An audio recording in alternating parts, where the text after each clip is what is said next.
Hello one and all, and welcome back to the AOR Pro Mazda Championship from Barber Motorsports Park. My name is Justin, and I'm joined once again by Joe. Yes, hello everyone, and we're here at an unfamiliar circuit to many people, probably at home. The Barber Motorsports track, of course, in Alabama, is a circuit which is actually quite a technical track. There are 16 turns officially on the track map, and it's one where overtaking is going to be very difficult, but I'm sure that we'll be in for a cracking race, just like we were last time out. Yeah, nice mix of low-speed and high-speed corners, some hairpins. As you mentioned, it's going to be difficult to pass for sure. It's not going to be easy. But it is the second round of this second season. And the first race was a real shocker with Patrick White of Carbon Racing taking the win ahead of the rookies Jamie Fluke and Justin Brunner after contact between Season 1 champion Kerry Nolden and his new teammate Phil Reed relegated them to 4th and 5th. Enough about Interlagos, though. Let's find out what happened in today's qualifying session with Fizzy.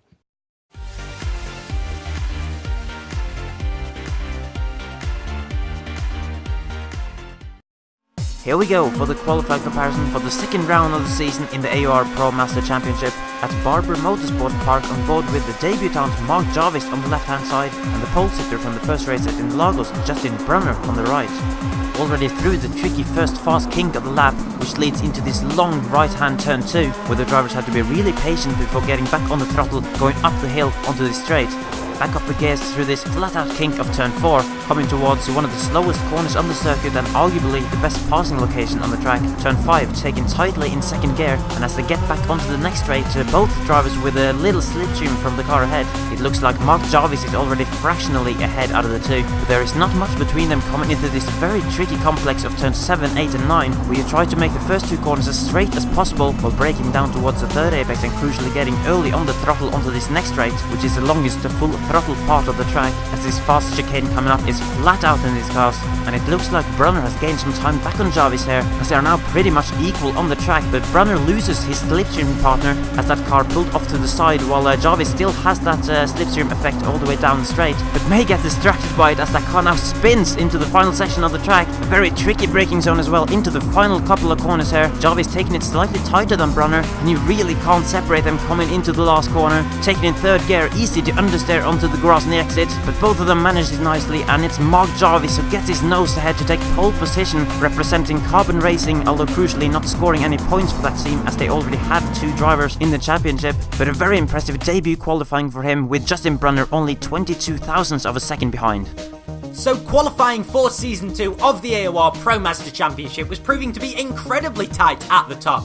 Last time out, the top 24 drivers were separated by just a second, and this time the top 3 drivers on the grid were separated by 5/100ths of a second. But it was going to be Mark Jarvis who was going to be starting on pole position for this race at the Barber circuit. He'll line up on the front row of the grid alongside pole sitter last time out at Interlagos, Justin Brunner for Vortex Sim Racing, and Kerry Nolden and Phil Reed, the two Team AOR Blue drivers. They'll be starting on the second row of the grid.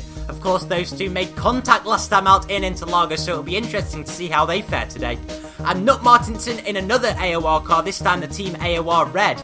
He'll be starting in 5th position alongside Andreas Morch for SDC. Oracle Racing locked out the 4th row of the grid, Oliver Connor and Harley Lewis starting from 7th and 8th. And the top 10 was going to be rounded out by the 5th row of the grid, and there will be sitting Patrick White for Carbon Racing alongside Michael Mittner.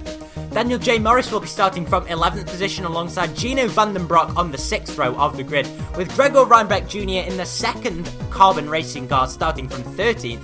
He'll be hoping that isn't unlucky for him. And Alexander Trowbridge will be starting from 14th for Crekkan GP. And Stephen Chantal for British Canadian Racing will be starting in 15th position alongside Steve Kagera in 16th. Leanne Robinson will be starting from 17th on the grid alongside Daniel Baxter in the other British Canadian Racing car, with Govad Keeney and Joshua Anderson on the 10th row of the grid for this race. Of course, Anderson was last time a privateer, but this race he will be racing for Willows GP, and that will be the case for the foreseeable future. Rounding out the drivers for today's race was going to be Robert Plumley for Kentucky Racing in 21st, alongside Nigel Spears in 22nd. Alexander Von Rumpi will be starting his Season 2 from 23rd on the grid, alongside Vittorio Saltalamacci in the other Kentucky car. Evan Imre will be starting from 25th on the grid, alongside Jamie Hull, who rounds out the qualifiers in 26th position. Let's see how the drivers fare now for the race.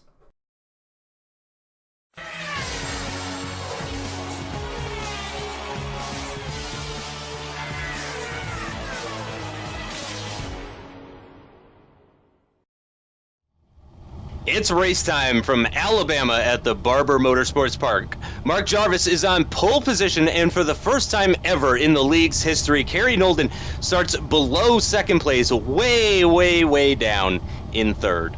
And with Justin Brunner sharing the front row with Mark Jarvis, it's going to be very interesting. Heading into turn one, it's a fairly short run, and it's a pretty high-speed corner as we see the lights starting to come on now. All the cars are on the grid. Mark Jarvis with that nice line of sight, clear line of sight down to turn one, and the lights are green, and it looks like a clean start for everyone up at the front. Looks like Kerry defending from his teammate just a little bit into turn one, but no, he's got that inside line, and he is going to hang on to that third place position. And we've got a number of side-by-side battles going on into the first couple of corners, and there's a spin, and there's been some contact as well. One of the cars flying off into the sand, into the gravel trap there, and that is Gino Vandenbroek, currently with Patrick White having a little look-see at them as they come now into the hairpin of turn 5. This is going to be a very popular overtaking location here at turn 5. In fact, I expect to see the majority of the overtakes here at that turn 5 hairpin with that nice run through turn 3 and 4. You get that slipstream, get that inside line or outside if you're brave, and take that position off of the person in front of you. And there's been more contact, and that's Phil Reed in the AOR blue car, and it looks like he has not even made, is he going to be able to continue? He's going to have some significant damage. You can see the rear wing damage on Phil Reed's car there, and it does look like it was Andreas Merck that made contact with him. That's a very difficult corner there at turn 7 and then 8. It's a very complex series of corners, as Joe was saying earlier in the broadcast. Is a very technical circuit, and that is among the most technical corners on the circuit, and that's very unfortunate for Team AOR Blue here in this opening lap. Yeah, most definitely. Leading the Constructors' Championship, that is not what they wanted on the first lap of the race as well. I mean, it's definitely going to be an uphill battle now for Nolden to be carrying the points for the AOR team, the AOR Blue team. But now, as we're looking further down the field, that is the number 23 car taking a look down the inside. As we're now on board looking at Alexander Von Rumpi, but there is Nolden going down the inside of Justin Brunner in the battle for second place in this race, and it looks as if Nolden's made the move stick, so that's good for him. Obviously the Season 1 champion will be looking to make up time on Mark Jarvis, who has had a dream start to this race. Of course, he is a privateer, but obviously racing under the Carbon Racing livery this weekend. And now, sorry, Justin, go on. Oh yeah, I was just gonna mention, because he's not scoring points for them, but he is wearing that carbon livery. Yeah, obviously, just for this weekend, he'll be using that livery. But now, as we're looking further down the field, that's Vittorio Saltalamacci in the Kentucky Racing car, making a beautiful move through that complex section of corners. But anyway, on board now with Gino Vandenbroek in the ACR car, and he'll be looking to maybe make up a few positions. It's just a sea of red in front of him at the moment, of course, a lot of those liveries. But now, as we're taking a replay of the start of the race, just look at that start from Jarvis. He got a dream start, as there's a few cars who are just lagging a little bit from the start of the race, but most notably, you've got to say that Jarvis had a fantastic start, and that would be just what he was looking for to start off his season. Yeah, that was a fantastic start, as you mentioned, and here we are on lap 1. This is the incident that we saw where somebody was spun off into the gravel. Yeah, you can see the contact. Really, not much that could be done about that. I think that was probably a racing incident, and this is that incident between Merck and Reed. Oh, you can see Merck just got way out of shape there. That's that turn 7 and 8 complex that I was telling you guys about. Very complex series of corners. It's going downhill. There's lots of curving there. It's very easy to get bents out of shape, especially on lap 1 with these very cold tires there. You can still see Phil Reed turning the wheel in the car as he's upside down. I don't think that's going to help very much, Phil, unfortunately. And there he goes, spinning up and over. So starting from 4th position, right behind his teammate, and looking very good for this race. And there he goes, just taken out of the race by Andreas Merck. Obviously not intentional.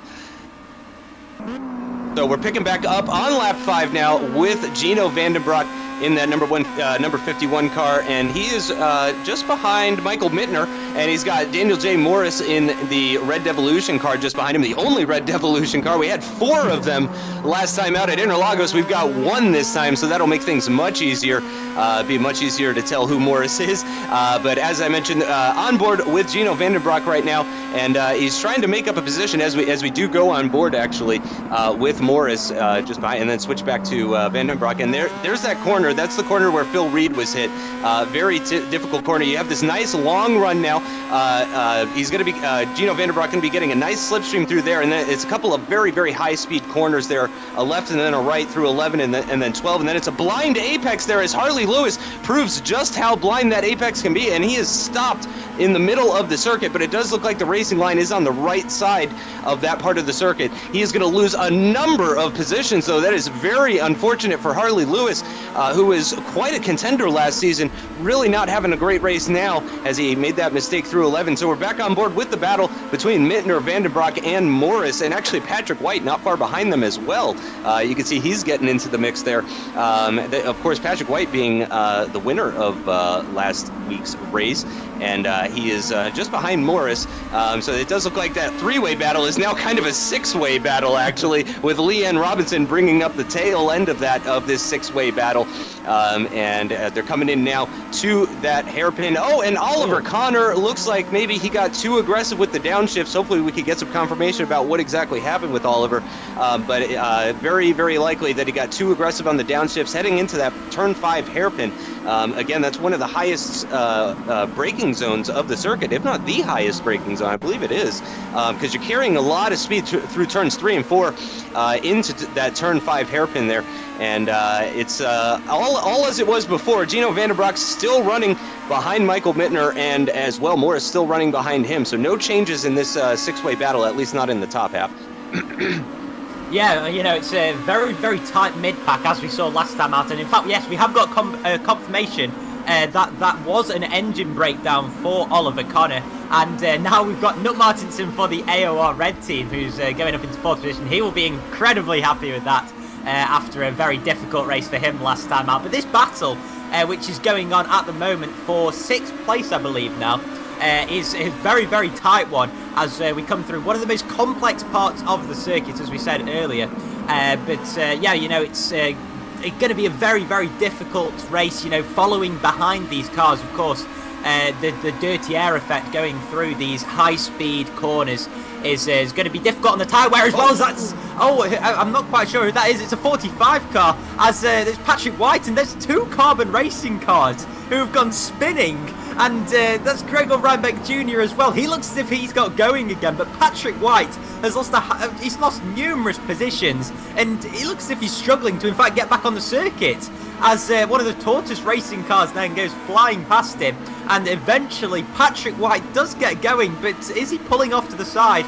I'm not quite sure. We'll have to see what happens to him later on in the race, as now we're on board with Stephen Chantal, who looks as if he's got his teammate on his tail, Daniel Baxter, as he's following Alexander Trowbridge for 11th position. So this very much in the midfield of the circuit as they go through the sweeping left and right-hander. They've got to be very careful not to get on the curbs too much there, as we've seen already in this race that the curbs can throw you off if you do get too aggressive and maybe a bit too excited, obviously trying to make up positions. And in fact, both Carbon Racing cars have in fact retired from the race due to excessive damage, so they're going to be scoring no points this afternoon.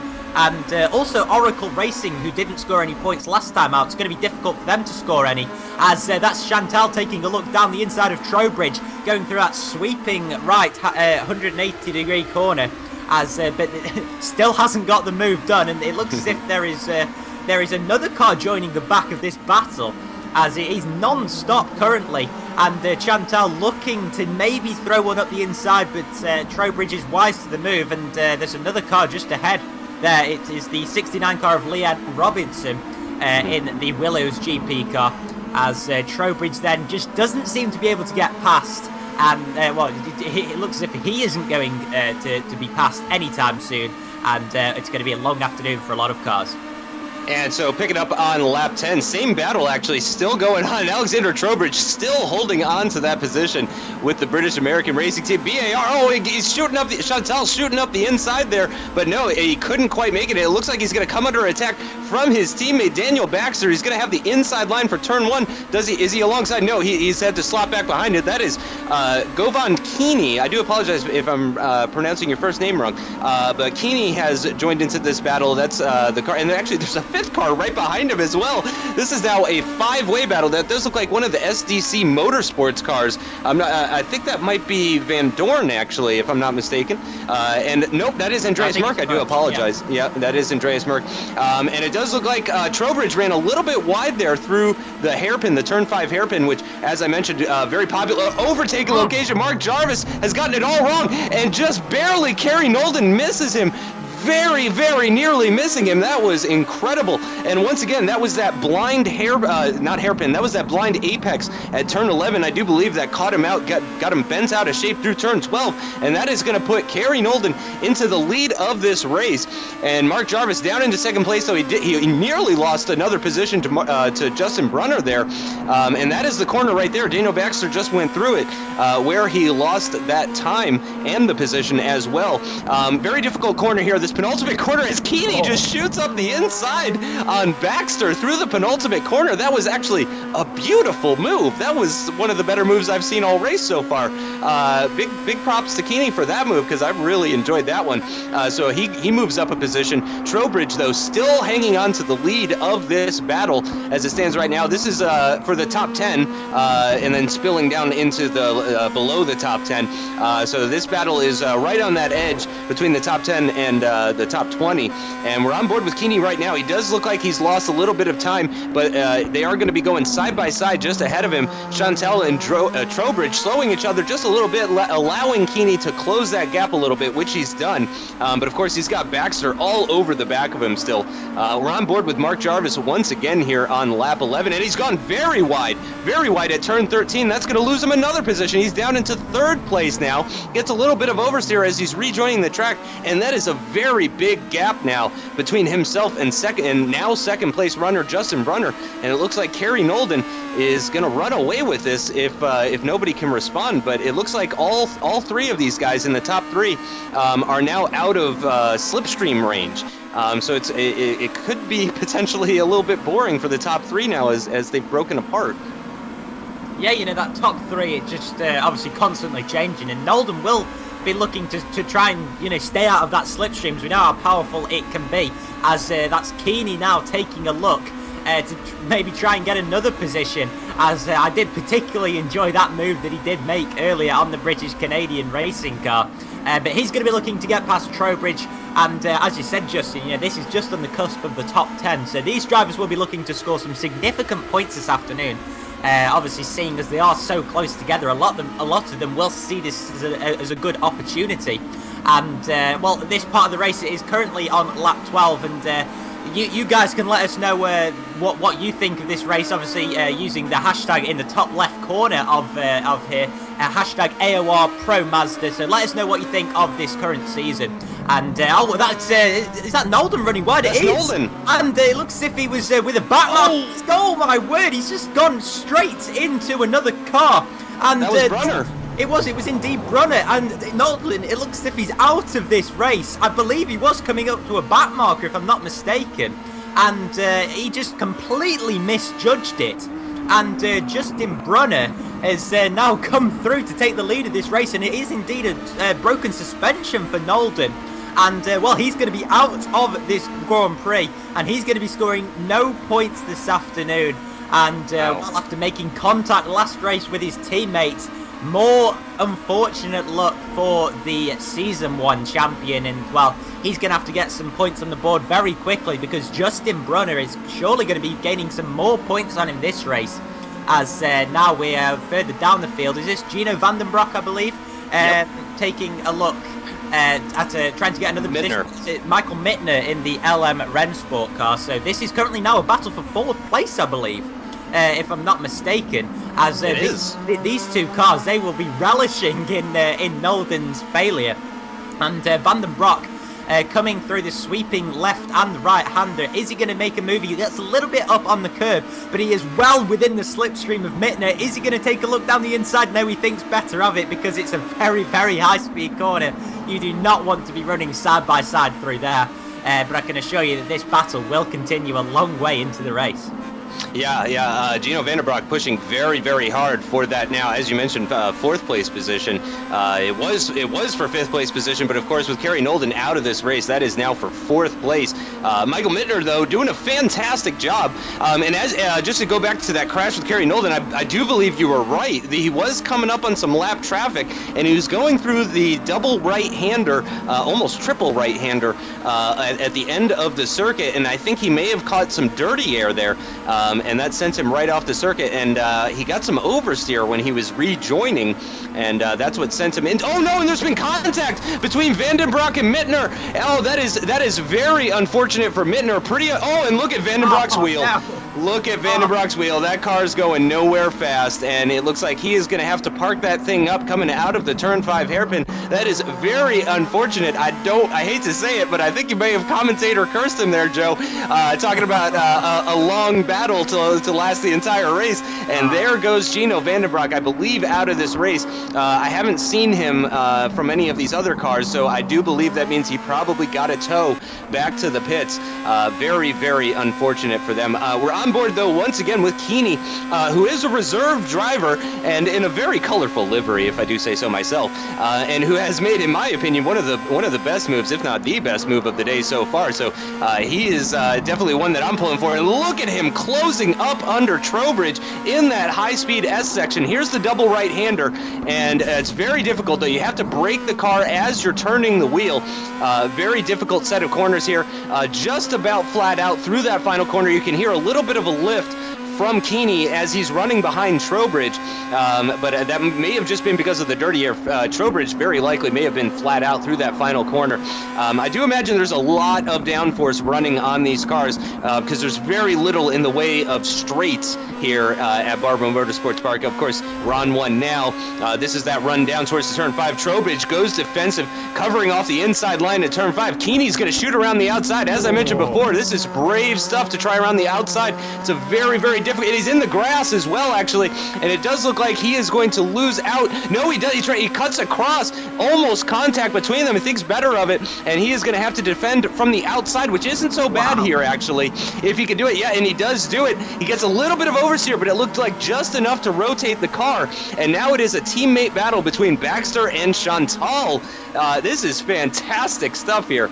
Really, really exciting, and I'm very excited for what's going to happen next. And so here is the replay, actually, or a replay between Andreas Merck and Van Rompuy, and there goes Merck just right around the outside in that number 67 car at the turn 5 hairpin. That was a beautiful move there. Some really nice overtakes being shown off here at this really obscure circuit. As you mentioned, Joe, in the opening, it's not a circuit very many people are very familiar with. I'm not even all that familiar with Barber Motorsports Park myself, and I live in America, but we're just about at the halfway point of this race. We're currently on board with that battle for, well, actually, I'm not sure what place it was for, but Justin Brunner heading into the pits at the end of lap 20. So it looks like he has a very even strategy. He's going to do 20 laps, followed by another 20 laps, and there he goes down the pit lane.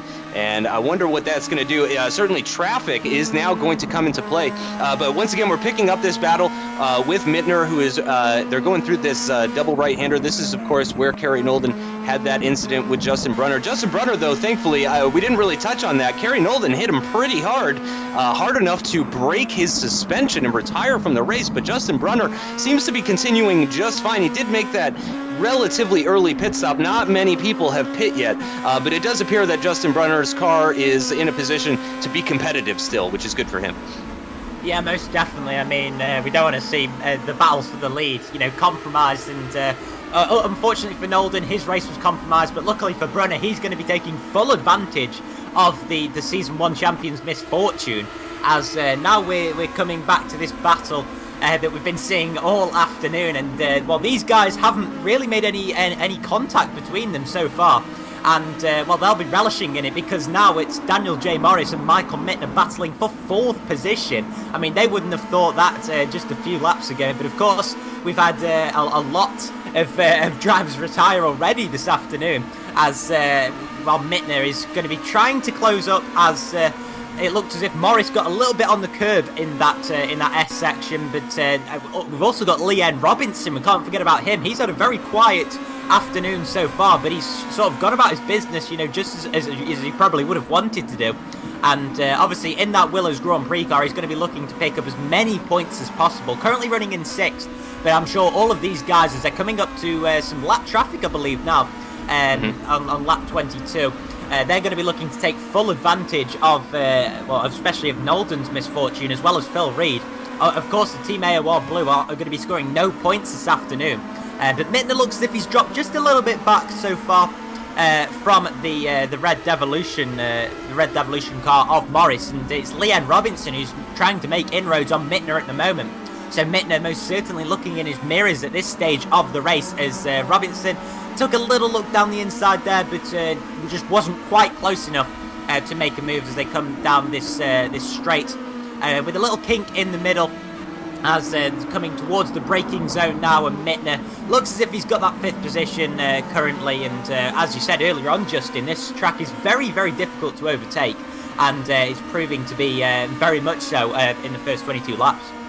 Yeah, this is definitely setting up to be a race of attrition. So I think Morris, Mittner, Robinson, even the guys farther back, Keeney and all those guys, the BA, the British Canadian Racing, the Baxter and Chantals, all these guys, I'm pretty sure are just looking to have clean races at this point. I don't think they're pushing 110%. I think they're, really taking extra care to hit their apexes, make sure they're not going over the curb at turn 11, much like Harley Lewis did earlier in the race. That was very unfortunate for him, but a very easy mistake to make, and I think a lot of these guys are just trying to avoid those types of mistakes. And here comes that traffic that you were talking about, and again, though, it does appear that Mittner dropping off of Morris a little bit here, but it does look like Morris being held up a little bit, but it does look like he's going to make that move at the inside of the turn 5 hairpin, and he does make that move just fine indeed, and I fully expect this car to stay to the right-hand side and let these cars by, and he sure does. And so Mittner and Robinson can try and chase off after Morris here on lap 23. So we're past the halfway point. We're firmly in the pit stop windows, of course. Justin Brunner showing that earlier as he pit at the end of lap 20. It's going to be very interesting. We haven't seen what's been going on with him, of course. Not sure what sort of lap times he's posting in comparison to the top guys. So it's going to be very difficult to try and figure out how this is all going to play out. But certainly it could be. Oh, and that is actually Mark Jarvis. There is your pole sitter, one-time race leader, and actually current race leader after Brunner pit. So he's coming into the pits at the end of lap 23, and it's going to be interesting to find out where he comes out in relation to Justin Brunner, who did pit 3 laps earlier at the end of lap 20. But once again, we're focusing on this battle between Morris, Mittner, and Robinson, who I believe this might actually... No, this is not the battle for the lead just yet, but with people pitting, of course, these guys are going to be moving up the field, and with lower fuel rates, actually, this group of 3 has the potential to possibly catch the front runners, because again, Jarvis, and where is Jarvis now in relation to Justin Brunner? I am wondering, is that is Justin Brunner just ahead of him, actually. So he is you can see him just going through the hairpin just ahead of him. So I think he's actually just about within slipstream range of Brunner here. So we may actually see some more battling for the lead in the near future here. Oh yeah, most certainly. I mean, that pit stop there most certainly didn't play into Brunner's hands, unfortunately, but the lead looks as if it has closed in that pit stop phase, and currently we have got Martinson leading this race, so that battle, which is effectively for 4th place in the race, is currently a battle for 2nd, the one which we are looking at now, and Mittner just looks to be struggling at this stage of the race. And Robinson will most certainly be trying to take this opportunity. And is one of them going to dive into the pits? No, they're not, I don't believe. And I think they're all going to carry on for another lap. As now we're coming through some more lapped traffic. So is that Robinson taking a look at Mittner? No, it isn't quite. But Daniel J. Morris at this stage of the race will most certainly be very content that these two behind him are battling, because it has provided him with a little bit of respite, and although they have got this lap traffic in the way, Morris's tyres will most certainly be in better condition than Mittner and Robinson, and of course that all comes into his advantage come the end of the race. Of course, we've only got 15 laps left in this Grand Prix, and as you can see, Morris trying to get through this lap traffic. One of the Tortoise cars, I believe it's Evan Imre, as he keeps out of the way nicely, and Robinson just can't seem to get close enough to the car in front of him, which is Mittner. And as we've said numerous times, there are not many straights on this circuit, and well, it's going to be incredibly difficult to take a look down into turn 5, which is the main overtaking opportunity. So maybe Robinson is going to take a look in the pit stops to maybe jump in, but his front wing, in fact, I've only just noticed that Robinson's front wing isn't quite straight. No. So maybe that's affecting him on the straights, I'm not sure. So that could be his opportunity to make an overtake, but we'll have to see later on in the race. And we've got a replay here, actually, having a look at Alexander Trowbridge going through the first couple of corners, going very, very deep there, and it does look like he's going to lose the position to Harley Lewis, actually, just breezed on by. I mean, that was almost like he was conceding the position. Here's Evan Imre, who we saw getting lapped earlier, as Joe was mentioning going through the final couple of corners. As a car dives into the pits there, I wasn't able to see who that was, but we are definitely into the serious part of the race here now. This is really when desperation starts to sink in for those who have been unable to make their overtakes or do what have you. We're on board with Robert Plumley. I'm unsure if he's made his pit stop so far and if this is actually a battle for position or not, but it does look like he's getting a nice slipstream here, and I wonder if he's going to have a look, and no, he's going to hold off on his attempts here. Van Rompuy holding on to that position for now. Again, Imre running just behind them. I'm not sure which of these guys have made their pits already, and even if these guys are all on the same lap, because we did see Imre getting lapped earlier, so I'm not sure exactly what's going on with them, but they're in the same formation as they were at the start of this lap. No changes of position so far. And I was going to ask you earlier, Joe, and you kind of said it already, about whether or not maybe like Robinson should just make an early pit stop because of the difficulty, and we've got a side-by-side moment going into turn 11 here. You mentioned earlier that is very brave stuff there, and Plumley moving ahead of Van Rompuy at probably one of the least possible overtaking locations on the circuit. I've got to imagine there's a difference in tire life between these two guys that is causing that. On board with Justin Brunner now. No, at the start of lap 32, he's gotten it all wrong at turn 1. That sent him into the grass, possibly may have given him some damage to his floor as well, which is going to cause significant aerodynamic damage as well. And it does look like he has lost the position to Mark Jarvis, and quite a gap between them. So Jarvis taking the lead at the start of lap 32 from Justin Brunner with that mistake at turn 1, which sent him off and destroyed his turn 2 as well. Trowbridge still running behind Plumley, keeping an eye on the rear as well as he starts lap 32 now and goes through turn 1, hitting that apex very nicely and avoiding running wide and letting it run out. It looks like he's got a sort of double apex line through those. That's technically 2 turns 2 and 3, both right-handers. Some people like to double apex it, let the car run out wide in the middle of the corner. Other people like to just keep it tight through the corner. Probably depends on driving style, how you've set up the car and whatnot. But it does appear that Trowbridge actually has lost significant amounts of time to Plumley up ahead. You can barely see Plumley in the distance anymore. So it looks like Plumley may have even pit, actually. I don't see him anywhere nearby. But yeah, I'm not sure exactly what happened there, because we did do a little bit of skipping, so I'm not sure what happened with pit stops. But yeah, as you were mentioning, Joe, very difficult to pass here, so I imagine pit stops and that sort of thing are really coming into play at this stage of the race.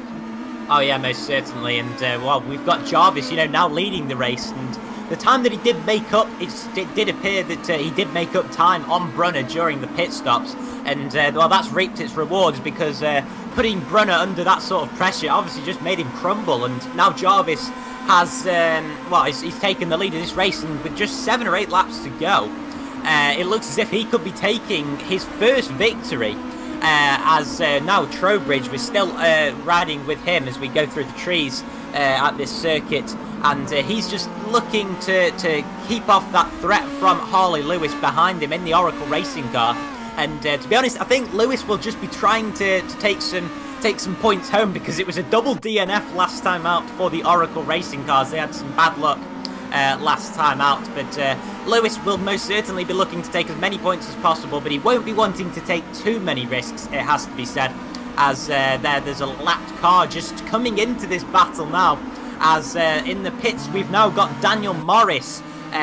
So I believe he was running in a net 4th position at one point in the race. Well, with just 6 laps left to go, so he's obviously taken very good care of those tyres.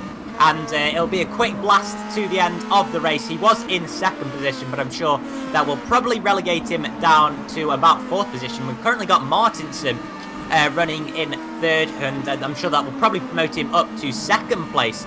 But this battle is still going on. We've got Trowbridge ahead of Lewis as they come towards the end of lap 33, starting lap 34 now.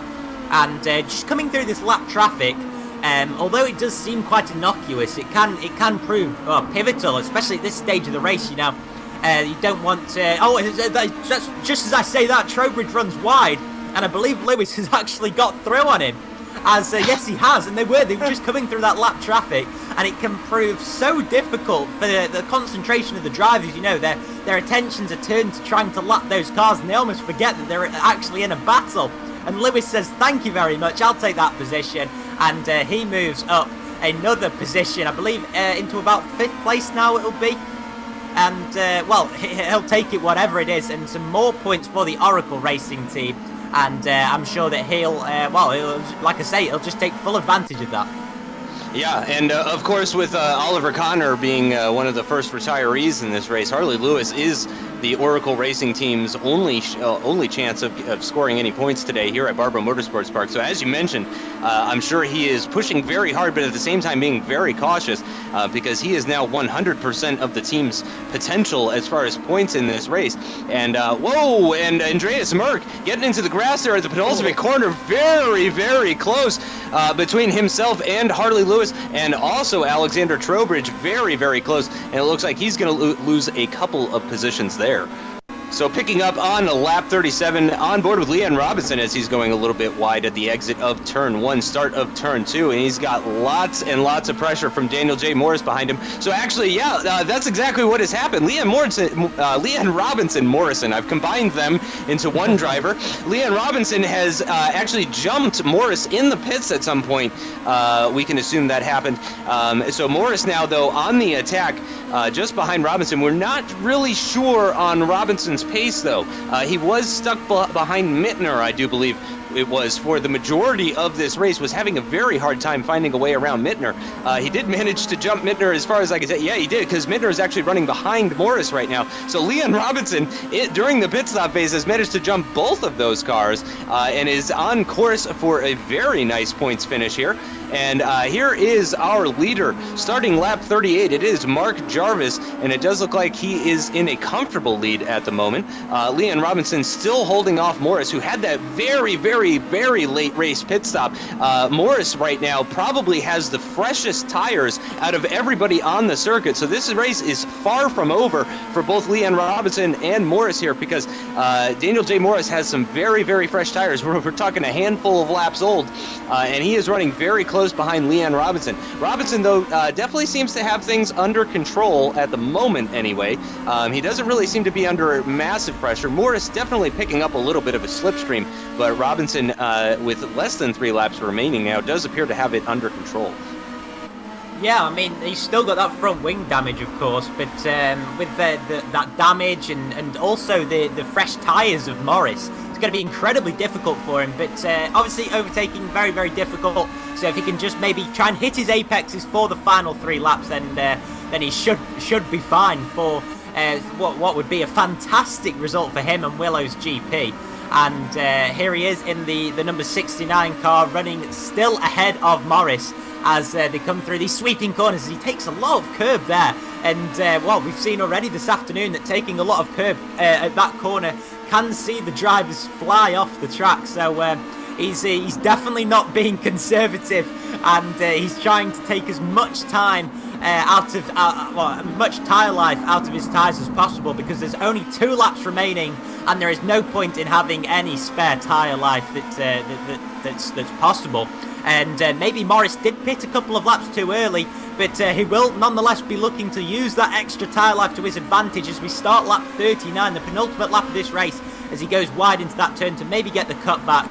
As now we're joining a battle with one of the Tortoise Racing cars, Evan Imre, and he's going to be maybe looking to make up some more positions, as these guys are further down in the classification, but they will be picking up quite a few points this afternoon. Of course, we've seen a lot of DNFs thus far, as I'm not quite sure what this battle is for. I think it's for 13th place indeed, but they are coming up to be lapped by these guys, and this is the main battle that we're going to be sticking with till the end, and that is the one between Robinson and Morris, as we see these lapped guys now, and that's Martinson, in fact, who's up in 3rd position. So he's coming up to the lap traffic now, and he's going to just want to negotiate these guys. Of course, Martinson, after having that podium at Mosport in Season 1 taken away from him, he's going to really want to get this one. And, well, he's definitely not going to want this one taken away from him by tangling with the lapped cars. But now we're coming on to the final lap of the race. You may have seen a quick shot of Mark Jarvis, the race leader, who is currently leading this race. And he's just going to want to keep it together, as is Martinson. He's just going to want to try and get past and just pick up his podium, which is, I'm sure, is all he's going to want to take from this race. But, well, Justin, it's been a fantastic race, and I'll let you take us through the final lap. Yeah, it absolutely has. This circuit proving that despite the lack of overtaking locations, being very interesting to watch. A lot of fun, actually. And we're having a look. As you said, this is Martinson, who has not scored a podium so far, not legitimately anyway. Oh, and there's Robert Plumley on the final lap of the race, getting it all wrong through turns 7 and 8, ending up in the dirt and the grass. And it does look like he is going to rejoin just ahead of Martinson, so as if Martinson didn't have enough to deal with already. But here comes our leader, Mark Jarvis, through the final corner, and he is going to swerve back and forth and enjoy his first victory of the season as a reserve or independent driver. Again, he's got that carbon livery, but those are not points that are going to Carbon Racing. Unfortunately, both of their drivers retiring early in the race. But here is Martinson going through the final couple of corners in the midst of all this traffic. And of course, it doesn't really appear that he has any positions to gain or lose, so maybe he's just kind of sitting back and just going to take his podium, as you said, his first with the league, his first official podium of the league for Team AOR Red, and I'm sure he's going to be very happy about that, and I'm sure Kerry Nolden right now is missing him as a teammate as well. And so after the 40-lap race, it is Mark Jarvis that takes the win, 4.5 seconds ahead of Justin Brunner, followed by Martinson taking that final podium position, but nearly 14 seconds behind Brunner. Martinson's first podium of the season, of course. And he is followed by Lee N. Robinson in 4th position, just 1.7 seconds behind Martinson, very close between them, and also Daniel J. Morris in the end in 5th place, followed by Michael Mittner, Alexander Trowbridge, Andreas Merck, Daniel Baxter and Stephen Chantel rounding out the top 10 for British Canadian Racing, both of them in the top 10 actually, and the final 2 cars to finish on the lead lap as well here at Barber Motorsports Park here today. Harley Lewis takes that 11th place position and the first of the finishers to finish 1 lap down.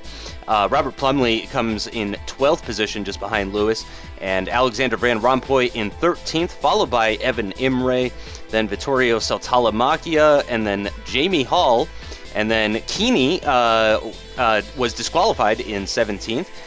Nigel Spears comes home in 18th with five laps down, still grabbing a couple of points there though. Gino Vandenbroek comes home in 19th, grabbing a 1.5 points and 6 laps down. And there is Kerry Nolden, last season's champion, in 20th position with the DNF. Fastest lap of the race, interestingly enough, going to Kerry Nolden.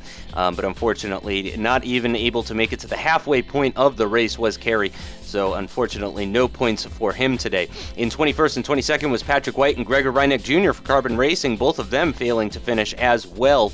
Tough day for them. Oliver Connor in 23rd DNFing as well. And also DNFing were Joshua W. Anderson, Phil Reed, and Steve Kagerer, rounding out the grid of 26 cars. So quite a few DNFs, and I'm sure everybody that managed to get a DNF today will certainly be looking forward to the Circuit of the Americas race next week and looking to score some nice points there. Justin Brunner leading the championship with 48 points. Mark Jarvis jumps up to 31 points with his win and pole position today. He's 1 point ahead of Patrick White, followed by Jamie Fluke with 26 points, Leon Robinson with 25, Daniel J. Morris with 25, Andreas Merck with 25. Martinson's in 8th with 22, followed by Daniel Baxter in 9th with 22 as well, and Kerry Nolden way down in 10th position after 2 races with just 20 points to his name so far. Not a great way to kick off his season, but of course season 1 didn't start very well for Nolden either, so this means absolutely nothing for the championship with only 2 rounds in. He's actually tied with Robert Plumley, who also has 20 points, currently in 11th place. Phil Reed for AOR Blue, currently in 12th with 17 points. Gino Vandenbroek is now in 13th with 16.5 points for ACR. Alexander Trowbridge in 14th with 16 points. Michael Mittner in 15th with 15 points. Marcus Jensen in 16th with 14, tied with Evan Imre, who's in 17th. Peter Newman in 18th place with 13 points. Stephen Chantel and Harley Lewis rounding out the top 20 with 11 and 10 points respectively for the pair of them. And certainly they will be looking to improve their standings next week at COTA as well. Chantal picking up some nice points here today at Barber Motorsports Park. In 21st position is Vittorio Saltalamacchia with 10 points. He's just 1 point ahead of Christoph Leister, who is currently sitting on 9, who is also just 1 point ahead of Alexander Van Rompuy in 23rd with 8 points. Frederick Johansson is in 24th with 5 points, followed by Jamie Hall, who also has 5 points. Steve Kagerer in 26th with 3 points, Nigel Spears in 27th with 2, and Teemu Valkjärvi, the lowest of the points holders at the moment as it stands, with just 1 point to his name, while Neil Lukens and Gregor Reineck Jr. for Carbon Racing and Neil Lukens for Team AOR Red in 29th and 30th place is the highest of the finishers who have yet to score points so far. Phil Blythe is in 31st with 0 points as well. Oliver Connor 32nd with 0 points. Joshua W. Anderson, Keeney, and Van Dorn as well, bringing up the rear, all yet to score points so far this season. I'm sure they're going to be looking to, once again, as I mentioned before, I'm sure they're going to be looking to change those fortunes at the next race coming up very soon at Circuit of the Americas. It's going to be the West configuration, and I'm sure those guys are going to be practicing hard to try and get some points on the board there. In the Teams Championship, Red Devolution GP is currently in first position with Jamie Fluke and Daniel J. Morris, adding up to 51 points. It's just 3 points between them and Vortex Sim Racing, which is just Justin Brunner, and he is currently sitting in second in the Teams Championship with 48 points. Team AOR Blue off to a rough start with 37 points. They had a rough time in Interlagos and an even rougher time here at Barber Motorsports Park. They're only 4 points ahead of British Canadian Racing with 33, Carbon Racing with 30, Caducci Racing with 30, Red Devolution Racing with 27 points. And ACR Crekkan GP way down in 11th with 24 points. AOR Red struggling as well with Martinson and Lukens this season with 22 points, way down in 12th position in the team's championship. ACR as well, who were way up there last season, really struggling this season. Only 17.5 points between Gino Vandenbroek and Teemu Valkjärvi. And as we saw in the Drivers' Championship just a minute ago, of course, only one of those 17.5 points coming from Teemu Valkjärvi. So he's really going to need to start putting some points on the board if ACR are going to want to move up in the standings.